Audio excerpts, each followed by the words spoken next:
अस्सलाम वालेकुम। कैसे हैं आप सब लोग? उम्मीद करता हूँ आप सब लोग खैरियत से होंगे। अच्छा जी, आज के व्लॉग में हम डिस्कस करेंगे इस्लामी यूनिवर्सिटी वीडियो स्कैंडल और ड्रग स्कैंडल में मज़ीद अब तक क्या पेशरफ्त हुई है और मज़ीद उसमें क्या क्या नई चीज़ें सामने आई हैं, उनको मद्देनज़र रखते हुए आज का व्लॉग शुरू करते हैं। तो सबसे पहले बात करेंगे साबका जो वीसी हैं इस्लामी यूनिवर्सिटी के, उन्होंने मुल्क से फ़रार होने की कोशिश की, वो नाकाम हुई।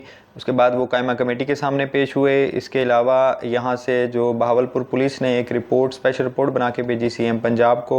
और इसके अलावा इकरारुल हसन ने जो व्लॉग किया था इस्लामी यूनिवर्सिटी के बारे में और वो सबूत लेके आए थे कोई सामने कि मेरा ये पहला सबूत है, उसका भी पोस्टमार्टम हो चुका है जी। उसके अलावा तलत बसरा जिसका जिक्र आया था इकरारुल हसन के व्लॉग में, वो एहसान जट की बीवी है असल में, उसका भी मौक़िफ़ सामने आ चुका है। और इसमें मज़ीद अब जो इसके नतीजे में चीज़ें हुई हैं उनको हम आज डिस्कस करेंगे। जो सबसे पहले जी, जो इस्लामी यूनिवर्सिटी के साबका वाइस चांसलर थे, उन्होंने अमेरिका फ़रार होने की कोशिश की कराची एयरपोर्ट से, लेकिन एफआईए ने उनको वहाँ से जाने से रोक दिया और उनके पास क्लियरेंस लेटर नहीं था, जिसकी वजह से उनको रोका गया। और दूसरे नंबर पे अभी क्योंकि इस केस की इन्वेस्टिगेशन हो रही है और उसमें वो मेन कल्प्रेट हैं वीसी, तो इसलिए उनको रोका गया क्योंकि उनको कायमा कमेटी के सामने पेश होना था, वो नहीं पेश हुए थे। अच्छा जी, वहाँ पे एक तो उनको रोक दिया गया, दूसरे नंबर पे फिर वो उनको पेश होना पड़ा कायमा कमेटी के सामने जो बराए तालीम की है, सेनेट की कायमा कमेटी। उसमें पेश होने के बाद उन्होंने तमाम चीज़ों का इकरार किया वहाँ पर कि ये जो कुछ भी रिपोर्ट हुआ है, जो कुछ भी चीज़ें हैं, ये सब कुछ वहाँ पर होता रहा है। ड्रग स्कैंडल भी, वीडियो स्कैंडल भी, ये सब कुछ उन्होंने वहाँ पर वेरीफाई किया। वहाँ पर वो झूठ बोल नहीं सकते थे क्योंकि कायमा कमेटी के पास ऑलरेडी वहाँ पर प्रूफ मौजूद थे। अच्छा जी, अब इसके बाद जो आता है तीसरे नंबर पर, बहावलपुर पुलिस ने जो अपनी स्पेशल रिपोर्ट बना के भेजी है सीएम पंजाब को, जो निगरान वज़ीर आला पंजाब हैं उनको, और उसमें उन्होंने तमाम चीज़ें उनको वाजे करके दी हैं कि किस तरह यहाँ पे ड्रग सप्लाई की जाती हैं, कौन कौन सप्लाई करता है, कौन कौन से स्टूडेंट्स इसमें इन्वॉल्व हैं, वीडियो स्कैंडल में कौन कौन इन्वॉल्व हैं, कौन कौन सी सियासी शख्सियात हैं, कौन कौन से पुलिस वाले इसमें इन्वॉल्व हैं। जैसे कि एक कोई डॉल्फिन एहलकार का भी जिक्र आया था, इजाज़ नामी, कि वो गिरफ़्तार हुआ था इसी ड्रग्स के सिलसिले में। तो वो सारी रिपोर्ट वहाँ पे चली गई। अब देखते हैं उसके बाद वहाँ पर कोई जुडिशल कमीशन बनता है कि नहीं बनता। अगर बनता है तो मज़ीद तमाम इंक्वायरी भी हो जाएगी और सारी हकीकत खुलकर मज़ीद सामने आ जाएगी। अच्छा जी, अब आते हैं इकरारुल हसन, जो कि एक निजी टीवी के नुमाइंदे हैं। उन्होंने एक अपने व्लॉग में जब ये किस्सा छेड़ा था बहावलपुर इस्लामी यूनिवर्सिटी स्कैंडल का, तो उन्होंने एक साइड कर दिया बिल्कुल। उनका मकसद जो था वो तकरीबन पूरा होता नज़र भी आ रहा है कि उन्होंने जो ये केस का रुख था वो बिल्कुल ही मोड़ दिया। उन्होंने डिफरेंट साइड पे ले गए ये सारी चीज़ों को कि जी वफाकी वज़ीर का बेटा शामिल है और ये सारी साजिश हुई है यूनिवर्सिटी के, और फिर वो साथ साथ यूनिवर्सिटी के स्कैंडल्स के बारे में भी बताते रहे कि ये सब भी हकीकत है। अच्छा, अब उन्होंने रुख मोड़ना था कि इल्ज़ाम एक और तरफ लेके जाना था। अब उसमें उन्होंने फिर दूसरा व्लॉग किया जिसमें वो पहला सबूत सामने लेके आए। पहला सबूत उन्होंने ये सामने लेके आए थे कि 2021 की कोई आईबी की हमारी एजेंसी है, उनकी रिपोर्ट दिखाई और उसमें वो नाम दिखाए कि ये लोग शामिल थे, जिसमें वलीदाद का नाम भी हाईलाइट करके दिखाया गया। लेकिन उसमें ये चीज़ सामने आई कि ये रिपोर्ट ही फेक थी। अगर कोई ऐसी रिपोर्ट थी तो उस पर तब कार्रवाई क्यों नहीं हुई। और दूसरे नंबर पे कि ये जितनी भी इंटेलिजेंस एजेंसीज़ होती हैं ये सिर्फ वज़ीर आज़म को रिपोर्ट करती हैं, इसके अलावा वो किसी सीएम को या वज़ीर आला को, इस तरह किसी को रिपोर्ट नहीं करती, वो वज़ीर आज़म को डायरेक्टली रिपोर्ट करती हैं। तो इस तरह की तो फेक रिपोर्ट्स बहुत सारी बन सकती हैं। मैं आपकी एक किसी का भी नाम लिख के वो रिपोर्ट बना के जस्ट एक स्क्रीनशॉट चला दूँ कि ये जी फ़लाँ रिपोर्ट में इसका नाम आया, तो उसमें उसकी किसी किस्म की कोई हकीकत सामने नहीं आई, वो बिल्कुल फेक था। अगर उनके जो उन्होंने दावा किया था कि मेरे पास सबूत हैं, तो वो कोई फिर तस्वीर होती, कोई वीडियो होती जिसमें वफाकी वज़ीर के बेटे का जो जिक्र किया गया था वो शामिल होते, वो नज़र आते, तो फिर तो मान लेता हर इंसान के ठीक है जी इसमें कुछ सबूत शामिल हैं, सबूत दिया। और सबूत भी दिया तो एक कागज़ का स्क्रीनशॉट और उसके ऊपर नाम मेंशन कर दिया गया। और उन्होंने एक तस्वीर चलाई एक और लड़की की और उसमें बार बार नाम भी लिया तलत बसरा का। अच्छा, उसमें उन्होंने मज़ीद उसमें क्यों नहीं किया, लेकिन वो तलत बसरा खुद सामने आ गई, उनका इंटरव्यू सामने आ गया और वो यूट्यूब पे भी आया, सोशल मीडिया पे मज़ीद प्लेटफॉर्म्स के ऊपर भी आया, कुछ लोगों ने उस पर व्लॉग्स वगैरह भी किए हैं, वो अवेलेबल है इस टाइम। तो उसने सारी हकीकत खोल के रख दी। तलत बसरा जो लड़की है असल में वो एहसान जट, जिसका नाम बार बार आता है, जो ड्रग्स के केस में अभी भी जेल के अंदर है, वो उसकी बीवी है और उसने ये सारी हकीकत खोल के बताई है कि ये मामला बड़े अरसे से चल रहा है। मैंने उसको हाईलाइट भी किया था 2021 में भी जो बहावलपुर के उस वक्त के डीपीओ थे उनको भी ये चीज़ें मैंने बताई थी और ये सबूत दिखाए थे। इसके अलावा मौजूदा डीपीओ को भी सबूत और वीडियोस दिखाई गई हैं।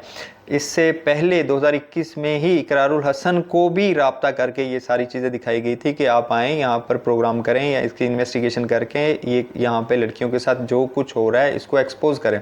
लेकिन तब इकरार साहब ने नहीं किया, लेकिन अब इकरार साहब ने क्यों किया, और वो भी बगैर सबूतों के, चंद लोगों के कहने पे उन्होंने यहाँ से पकड़ के इन्फॉर्मेशन ली और वहाँ से अपने घर से बैठ के ब्लॉग कर दिया और उनके पास किसी किस्म की कोई अथेंटिक ना इन्फॉर्मेशन थी ना कोई सबूत था। तो ये चीज़ें आई कि वो बिल्कुल एक्सपोज हो गए इकरार साहब के। उन्होंने जितनी भी वो वीडियोस वगैरह की या वो जो चीज़ें सामने लेके आए वो सारी झूठी निकली। असल मकसद उनका सिर्फ ये था इस केस का रुख मोड़ना। और अभी आप देखें कि उसके बाद हुआ क्या। उसके बाद ये चीज़ें सामने आ गई कि अभी तक जितनी भी इंफॉर्मेशन चल रही है सोशल मीडिया के ऊपर उस केस के बाद के जो होना चाहिए था कि जी वो फाइनेंस डायरेक्टर का क्या बना जो गिरफ्तार हुआ था ड्रग्स के केस में या वीडियो स्कैंडल में। उसके बाद जो चीफ सिक्योरिटी ऑफिसर जो गिरफ्तार हुआ था, चीफ ट्रांसपोर्ट ऑफिसर जो गिरफ्तार हुआ था, जो गर्ल्स हॉस्टल की वार्डन का नाम आया था, जिन स्टूडेंट्स का नाम आया था, जिन मुलाजमीन का यूनिवर्सिटी का नाम आया था, उन सब का कोई जिक्र नहीं कर रहा। सिर्फ जिक्र हो रहा है तो वफाकी वज़ीर के बेटे का वो सच है या झूठ है, बचाने की कोशिश की जा रही है, नहीं जी बचाने की कोशिश की जा रही है, मज़ीद इंक्वायरी होगी नहीं होगी, इन सिर्फ सारा कुछ चला गया है उससे बिल्कुल। हालांकि जब ये नए वीसी ने चार्ज लिया उन्होंने अपने तौर पे इन्वेस्टिगेशन भी की और ये चीज़ें की कि जो साबका वीसी हैं वो बड़े नाअहल निकले। उन्होंने इन चीज़ों पे कार्रवाई करनी चाहिए थी, उनके ये चीज़ नोटिस में थी, लेकिन उन्होंने इस पे कार्रवाई नहीं की क्योंकि ऊपर से नीचे तक सारे ये मिले हुए थे। चाहे वो ये ड्रग स्कैंडल था, चाहे वो ये वीडियो स्कैंडल है, चाहे वो करप्शन है, इस सब में वो शामिल थे और उनके खिलाफ कार्रवाई होनी चाहिए। तो उसमें अब इस जितनी भी अभी तक की डेवलपमेंट्स हुई हैं इसमें सिर्फ यही चीज़ नज़र आती है कि हर तरफ यही वावेला मचाया हुआ है कि जी वफाकी वज़ीर का बेटा और वफाकी वज़ीर ख़ुद उन्होंने ये सब कुछ करवाया। हालांकि ये देखा जाए तो इंटेलिजेंस बेस चीज़ें ये भी कहती हैं कि पिछले 6 से 8 माह से दो जो कि इंटेलिजेंस के लोग थे वो यूनिवर्सिटी के अंदर एज ए स्टूडेंट उन्होंने एडमिशन लिया हुआ था और सारी इन चीज़ों को इन्वेस्टिगेट कर रहे थे। ये रिपोर्ट भी इस रिपोर्ट के अंदर है, लेकिन उसको डिस्क्लोज़ नहीं कर सकते मज़ीद चीज़ों को क्योंकि वो इंटेलिजेंस बेस है, तो उनको सामने लाना मुनासिब नहीं होगा। अच्छा जी, अब ये सारी चीज़ें आपके सामने आ गई कि किस तरह इस केस का रुख मोड़ने की कोशिश की गई, किस तरह लोगों चंद लोगों को, बड़े लोगों को बचाने के लिए एक बड़े एंकर से व्लॉग करवाया गया और इस केस का बिल्कुल ही उन्होंने रुख चेंज करके रख दिया। और अब मज़ीद इन्वेस्टिगेशन इस पर होगी, मज़ीद जो भी चीज़ें सामने आएंगी वो भी आप लोगों के सामने रखेंगे इंशाल्लाह। और अगली एक और बात लास्ट में जाते हुए कि ये मैं आप सब लोगों को भी कहना चाहूँगा कि जो लोग भी सोशल मीडिया यूज़ करते हैं, जो लोग भी सोशल मीडिया पर हैं, वो इन चीज़ों से लाजमी देखें कि बहुत पिछले ये जब से ये स्कैंडल सामने आया है बहुत सारे लोग फेक वीडियोस चला रहे हैं जो कि बहुत पुरानी वीडियोस हैं। इस तरह की वीडियोस चलाकर उसको मुंसलिक किया जा रहा है इस्लामी यूनिवर्सिटी से, जो कि बिल्कुल गलत है। और उसका आप पहले इतना कुछ हो चुका है और आप मज़ीद अब अपने व्यूज़ के लिए और उन वीडियोस को पुरानी कोई भी वीडियो उठाते हैं वो डाल देते हैं, उस पर लिख देते हैं कि जी इस्लामी यूनिवर्सिटी का स्कैंडल सामने आ गया, ये सामने आ गया। हालांकि इस तरह की कोई चीज़ नहीं है, ना कोई वीडियो मंजर यहाँ पर आई है, ना अभी तक। वो सब कुछ जो भी है वो इदारों के पास है और इदारों के पास महफूज है। इस तरह का इस चीज़ से ख्याल रखें कि इस तरह की कोई भी वीडियो मत चलाएं जिससे माँ बाप की दिल आज़ारी होती है। माँ बाप ने अपने बच्चों को घरों में कैद कर लिया। वो इस दफ़ा जो एडमिशन हुए हैं, एडमिशन की परसेंटेज इतनी कम हो गई है ना कि जो लास्ट ईयर एडमिशन हुए थे इस ईयर उसमें ज़मीन आसमान का फ़र्क हो गया। लोगों ने यहाँ पे अपने बच्चों को एडमिशन नहीं लेने दिया, लोग ज़्यादातर प्राइवेट यूनिवर्सिटीज़ या प्राइवेट कॉलेजेस की तरफ चले गए।